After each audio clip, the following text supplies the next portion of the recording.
Em 1982, Rita Lee escreveu assim: mulher é bicho esquisito, todo mês sangra, um sexto sentido maior que a razão. E não é que ela tá certíssima mesmo? Mulher tem um corpo muito complexo, coração de manteiga e uma cabeça que funciona a 1000 por hora. Talvez por isso ela tenha mais dores. Uma delas é a dor mamária. Esse é o tema de hoje do canal Código Saúde. Fique ligado!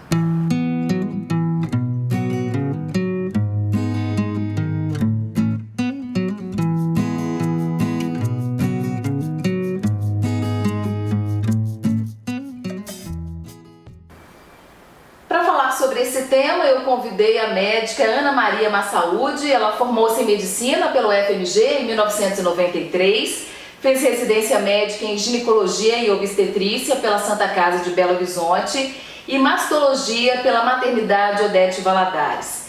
Tem mestrado em dor mamária, atualmente é vice-presidente da Sociedade Brasileira de Mastologia, seção Minas Gerais, atende no Ipseng, na Santa Casa da capital, no Hospital São Lucas e aqui no consultório próprio, onde ela aceita convênios. Prazer, Ana, te receber aqui no Código Saúde, muito bom. Obrigada, Ana, por poder ter essa oportunidade de falar por um tema tão intrigante e que preocupa tantas mulheres. E você é especialista nisso, vai dar um show com certeza pra gente. Isso mesmo. Quando se fala em dor mamária, a primeira coisa que a pessoa pensa é: estou com câncer. Mas está muito atrelado mesmo? A dor mamária tem ligação com a doença? Não. A dor mamária, ela pode aparecer em casos de câncer em até 18% das vezes que as mulheres têm câncer, elas sentem dor. Porém, quando uma mulher sente dor e não tem mais nenhum outro sintoma, não percebe nódulo, não tem alteração em exame clínico, essa associação é muito pequena. Ou seja, de cada 200 mulheres que têm dor e não tem nenhum outro sintoma, só uma que pode ser que tenha um câncer. Então, falando em termos de percentual... É 0,5%. 0,5% das mulheres com dor mamária, elas podem estar acometidas por um câncer. Mas isso depende também do tipo de dor. Agora, os sintomas são muito subjetivos e é isso que preocupa, que a pessoa às vezes fica procurando um especialista, faz consulta, faz outra consulta e não consegue descobrir. Como é que vocês tratam esse paciente que chega até o consultório? Começa por um processo de conversa, anamnese, quais são os exames? É importante a gente lembrar que a dor ela é uma experiência emocional, é uma questão de sentimento. Então, para aquela pessoa, a dor ela não só vai trazer um incômodo, como também ela pode atrapalhar a vida dela. E isso depende de como ela está naquele momento. Então, se a pessoa está mais ansiosa ou mais depressiva, ela pode perceber a dor de modo diferente.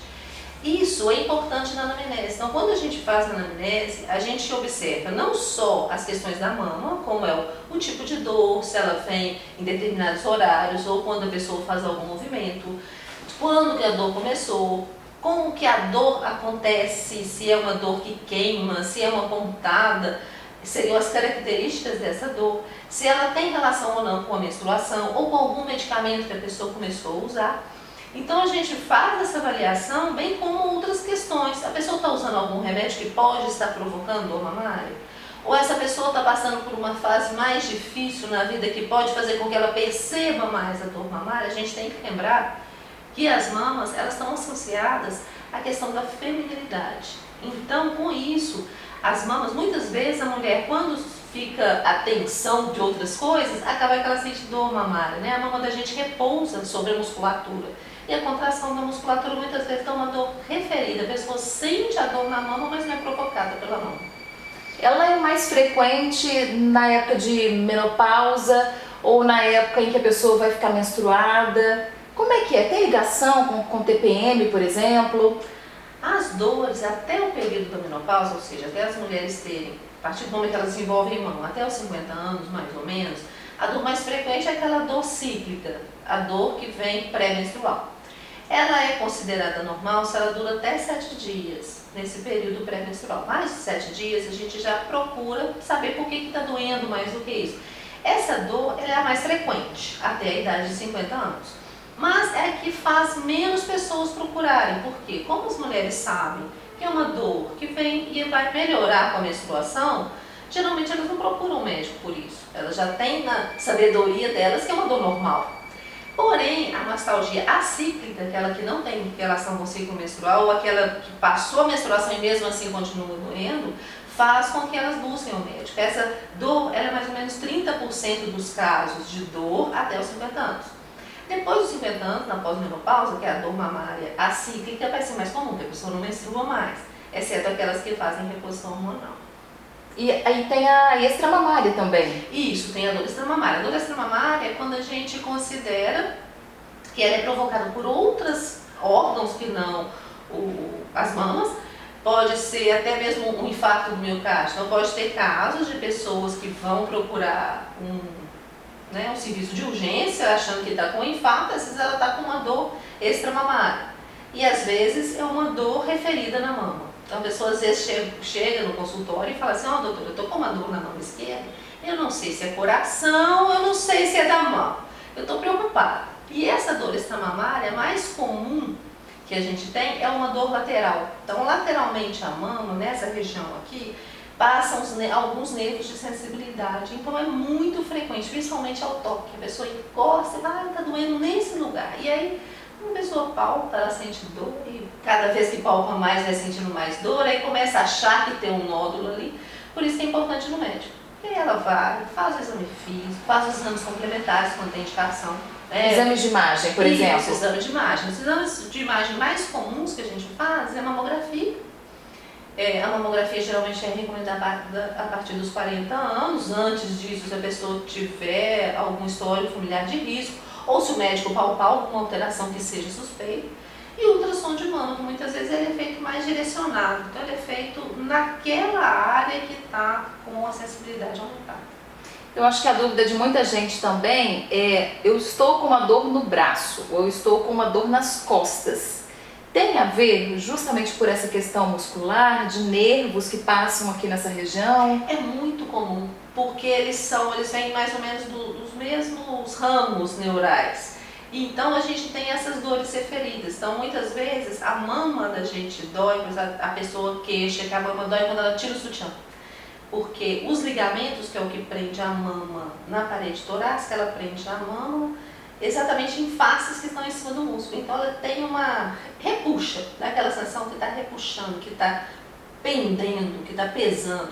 E isso às vezes incomoda bastante. Depende do volume da mama. Então muitas vezes a pessoa tem mais dor, às vezes não é na mama, mas a sensação é na mama, muitas vezes irradiando para a axila, às vezes vai para o pescoço.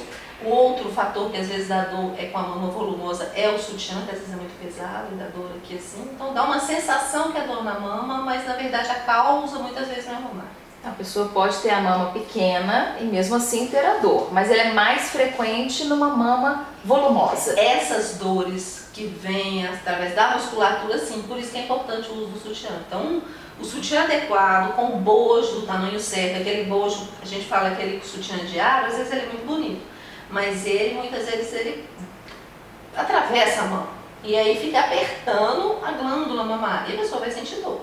Qual é o ideal então? O tipo de sutiã ideal? Então, o ideal é você ter um sutiã que ele abocanhe, né? Consiga que ele pegue a maior parte bem a mama, sem apertar demais e que tenha uma alça que segure bastante. Então, é importante que a mulher, quando vai olhar o sutiã, que ele não sobre para os lados, porque senão às vezes começa a dar dor aqui. Então, às vezes a gente vai examinar a paciente e ela está com esse sutiã tão pequeno que fica toda marcada a mão. E é lógico que ao longo dos anos, aquela mama sendo comprimida entre sutiã, costela, músculo, vai sentir dor, né? São anos e anos a fio tendo uma compressão. Por isso que é importante o sutiã adequado. Às vezes até trocar o sutiã, quando a mama é muito volumosa, por aqueles tipo top de ginástica. Porque o top ele não vai apertar em lugares definidos, ele vai apertar a mama como um todo. Principalmente quando a pessoa for fazer ginástica, for fazer alguma atividade física, for correr, for caminhar, e não vai ter aquele movimento da mama, então ele fixa a mama mais. Então, no caso de uma pessoa que faz esporte, um sutiã adequado ajuda muito ela a não ter dor. E além disso, com essa questão muscular, o que acontece? A pessoa que faz mais atividade física dessa região peitoral, ela tem, e serrátil, ela tem uma força maior muscular, então ela vai sentir menos incômodo. Então eu falo muitas vezes às pacientes, elas falam assim, mas eu faço caminhadas, mas caminhada não fortalece a musculatura. E à medida que a gente vai envelhecendo, a gente vai tendo uma perda muscular, vai tendo uma atrofia. Então é importante fazer ginástica, é importante fazer uma musculação, uma hidroginástica, alguém que fortaleça também a musculatura do peitoral, além de alongar, que fortaleça, para que você previna de ter dor. Então essas dores que a gente consegue prevenir, é mais fácil, né, de lidar essas extramamárias. Agora as dores, e muitas vezes o que vai ser um tratamento vai ser analgésico. Então, descartada a hipótese do câncer, como é que vocês vão tratar essa paciente, vão conversar com essa paciente para descobrir o que pode estar acontecendo?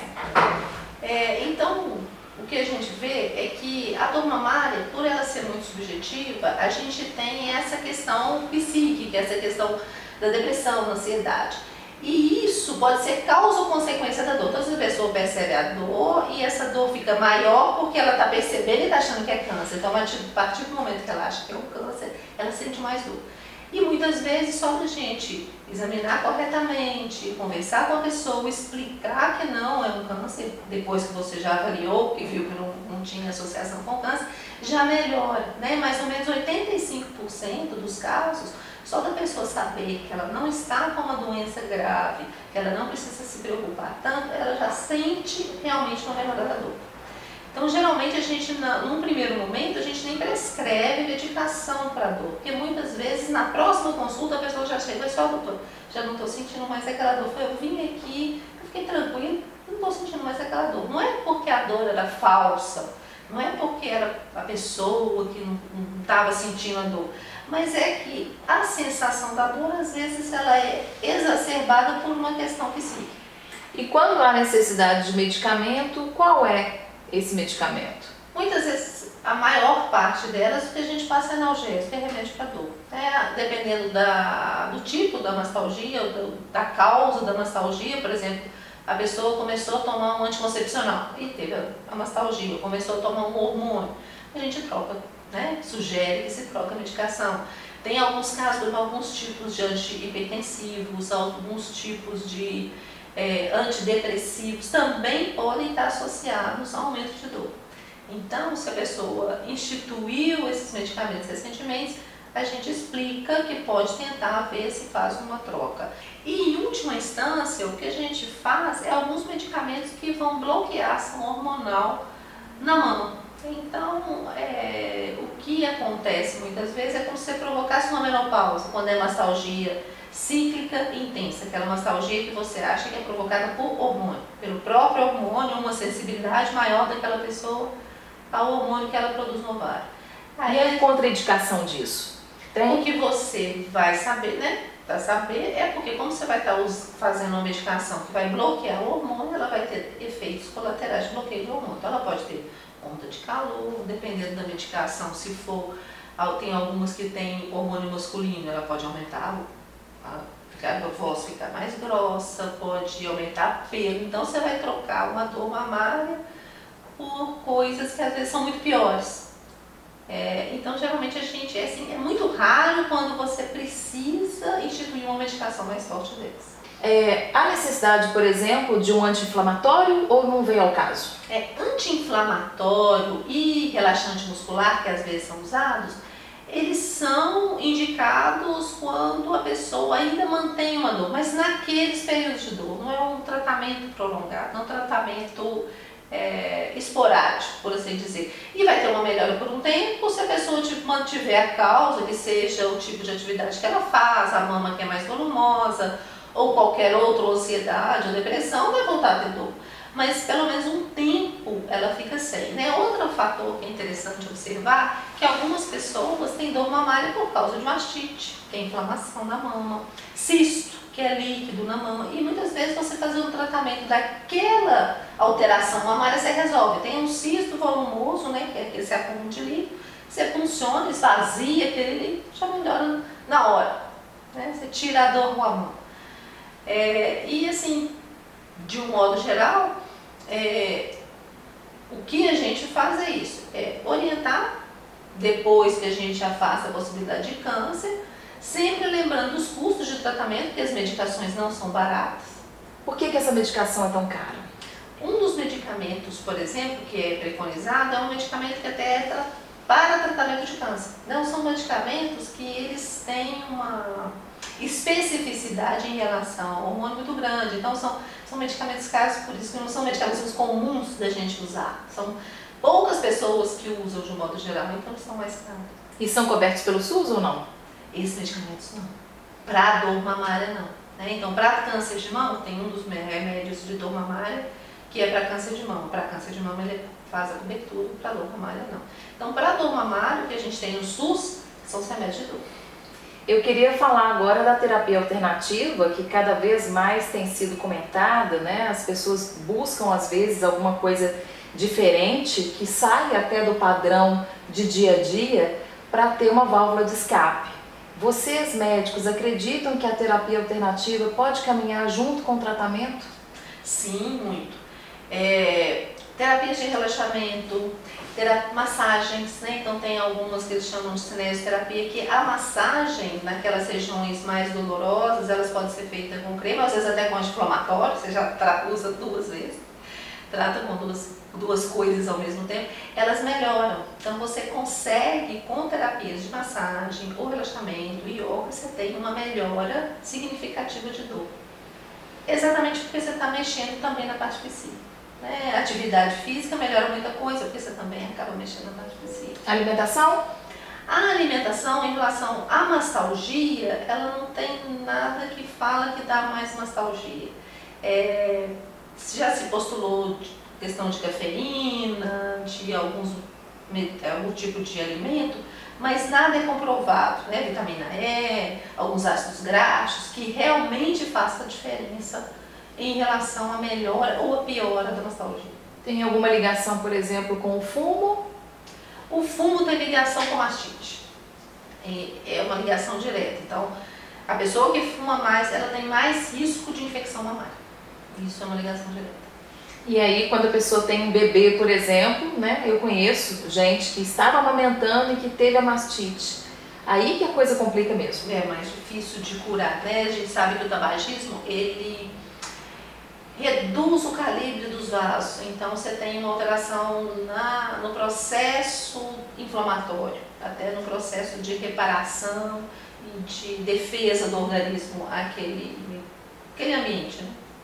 Para a gente terminar, porque a gente está falando o tempo inteiro aqui sobre as mulheres, né, sobre o organismo tão complexo das mulheres, mas o homem também tem dor mamária, não é isso, Ana? Sim, o homem é raro ter dor, mas no caso de dor, um aumento da mama, principalmente na fase da puberdade, né? O rapaz de 13, 14, 15 anos, e na fase depois quando ele está mais idoso, depois dos 65, 70 anos, que é um decréscimo do hormônio masculino, ele pode ter um aumento da mama, que a gente chama de ginecomastia, e esse aumento pode vir associado com dor. Então muitas vezes o homem queixa dor, às vezes numa mama só, às vezes numa mama aumenta e depois a outra vai aumentar. E nessa fase do crescimento da mama há um incômodo e dor.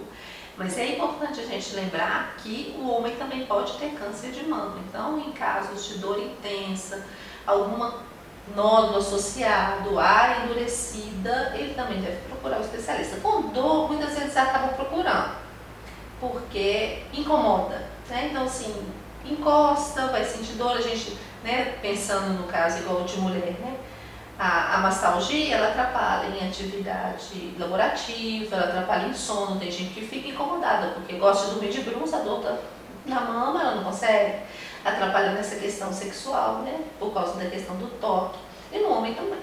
A mesma coisa que acontece com a mulher pode acontecer com o homem, e nem sempre também uma cirurgia. No caso de volume, redução de mama, nem sempre a cirurgia é o ideal, é a questão final nesse processo.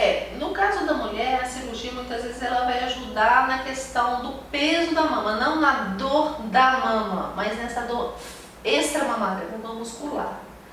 E no caso do homem, quando a ginecomastia é muito volumosa e está incomodando, às vezes nesse processo de crescimento a gente dá uma medicação de hormônio que às vezes você consegue controlar, não só a dor como o crescimento da mama.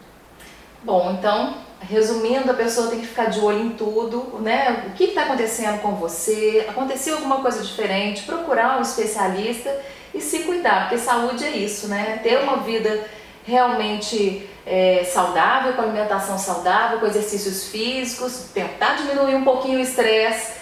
Os dias de hoje nos fazem realmente muito agitados, né? E procurar um especialista sempre ao menor sinal. Isso mesmo. Né? Lembrar que a dor da mama geralmente ela é benigna, apesar da gente saber que o câncer de mama ainda é o câncer que mais mata mulheres no Brasil e no mundo. Infelizmente. Infelizmente. E aí vale um alerta também para que as pessoas, né, para que as mulheres fiquem sempre atentas a essa prevenção. Até o que me motivou a fazer esse estudo sobre mastalgia foi isso. Porque muitas das mulheres que me procuravam com dor mamária tinham medo do câncer e muitas das mulheres que tinham nódulo achavam que não eram nada porque não sentiam dor. Então muitas vezes a dor faz a pessoa ir no consultório e o nódulo, que é aquilo que a gente preocupa mais, não faz. Isso aí. Ana, muito obrigada. Certo, tudo de bom, muitas felicidades, Obrigada. Sucesso na sua carreira que já é vitoriosa. Obrigada. Se você gostou do vídeo, curta, comente e compartilhe. Também é muito importante que você se inscreva no canal e aperte a campainha para ser notificado toda vez em que eu postar um novo vídeo. Até a próxima! Tchau!